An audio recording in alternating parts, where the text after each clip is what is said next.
One of the highlights from Xbox's E3 briefing yesterday was the unveil and official announcement of Project Scarlett, Microsoft's next generation of Xbox consoles coming holiday 2020 and launching with Halo Infinite. I'm going to talk about the details in this video and then, of course, mention the rumors that say the PlayStation 5 is actually going to be more powerful. Is that so? What is going on, guys? Randall Thor 19, the man with the million, back again with another video. Hope everyone's having a great day. If you don't mind, if you enjoyed the video, hit that like button and consider subscribing to the channel for more content. Now, I gave my thoughts about the E3 conference in general yesterday. I did a live solo hangout. If you want to hear everything about it, if I like the show, then check that out. But we're going to be talking specifically about Project Scarlett and how much it really does sound exactly like the PlayStation 5. I mean, all the stuff that Sony was saying earlier in the year is pretty much the same stuff that Microsoft is saying right now. And this is what Microsoft says on the website, the Newswire, I have it linked in the description, about Project Scarlett. And I quote, "Project Scarlett will set a new bar for console power, speed, and performance arriving holiday 2020 alongside Halo Infinite. Powered by a custom designed processor leveraging the latest Zen 2 and Radeon RDNA architecture from our partners at AMD, Project Scarlett will deliver a new level of immersion. Paired with a high bandwidth GDR6 memory and a next generation solid state drive, Project Scarlett will provide developers the power they require to bring their creative visions to life, featuring hardware accelerated ray tracing, variable refresh rate, 8K capability, and ultra-low latency input. Project Scarlett will deliver a new level of fidelity, precision, and accuracy never before seen in console gaming. With Project Scarlett, we continue our commitment to compatibility by ensuring your gaming accessories and Xbox career will also move forward with you, along with thousands of games across 4 console generations which will look and play best on Project Scarlett." And in the video, they talk about the things that they're doing. Phil Spencer said that they're building this console to do one thing and one thing only, with the fans in mind, of course, and that is gaming. And that's, well, something that we should be looking forward to, considering the Xbox One itself was, built with the idea of TVs and all that. You know exactly what I'm talking about.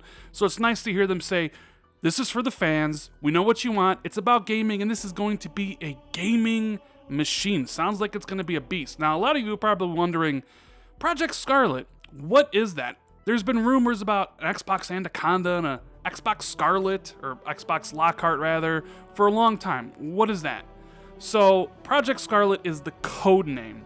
It is the family of Xbox next generation devices, at least according to the rumors and speculation. Supposedly, Microsoft is making 2 next-gen Xboxes, one codename Anaconda and one codename Lockhart. Anaconda is the premium big boy, the one that might cost $500, $600, $700 because it's going to be pushing graphics and frame rate. I mean, you heard them mention 8K capability, you heard them mention 120 frames per second, which is something potentially that high-end Anaconda will give you. And then Lockhart was supposed to be the cheaper alternative, something that could be like $300 or $400. Now, we won't find out about those until probably E3 2020, but it's definitely interesting reading all the stuff here and remembering what Sony talked about with, the original kind of reveal of the PlayStation 5 with Wired.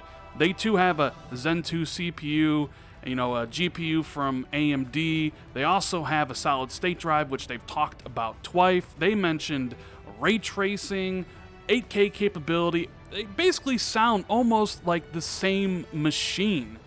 And for the longest time, people were saying that Anaconda was going to be more powerful than the PlayStation 5. But developers have dev kits out there for both now. And the current talk points to the PlayStation 5 being a little bit more powerful than Xbox Anaconda, which would be an interesting turn of events because for the longest time everybody's been saying how more powerful the higher end Xbox is, and quite frankly I think Xbox needs that feather in their cap. They need to be able to say they are the most powerful because the PlayStation brand is just bigger right now worldwide than Xbox is. Could that change down the road?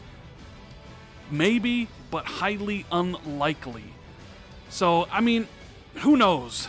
Who knows which way the wind's going to blow regarding the power situation between the PlayStation 5 and Anaconda.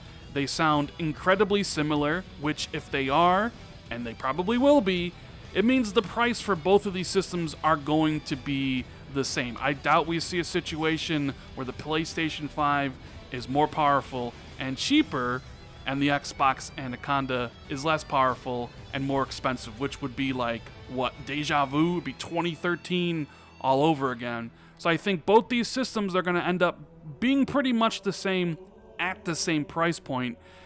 And kind of the X factor and all that would be the rumored Lockhart SKU. But regardless of all that stuff, just thinking about next generation consoles, the SSD, both Microsoft and Sony have talked about how that's going to change gaming, reduce load times. Can't wait to see that. Microsoft has assured that they're going to have 4th generation of games playable on Scarlett, and we know 360 games, if you have an X, can get updated to look and run better.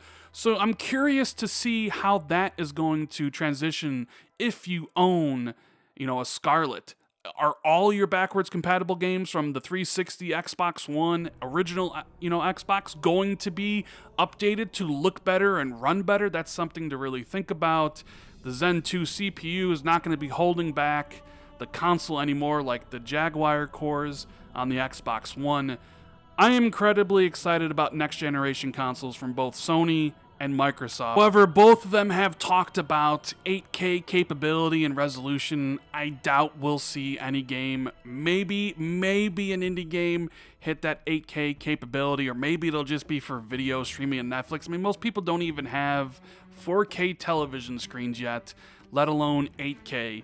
120 frames per second, maybe on an indie title. I can't see that happening on a big AAA production yet. But then again, we don't know the raw specs of these consoles.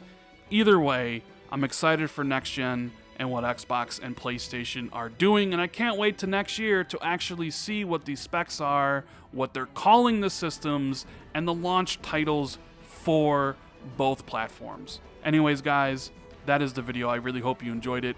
If you did, hit that like button.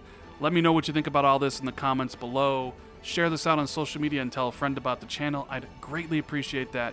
Hit that sub button if you're new, and considering, hitting that notification bell if you always want to be notified when I drop new content. Thank you guys so much for watching. I greatly appreciate it, and I'll see everybody in the next video. Later, guys.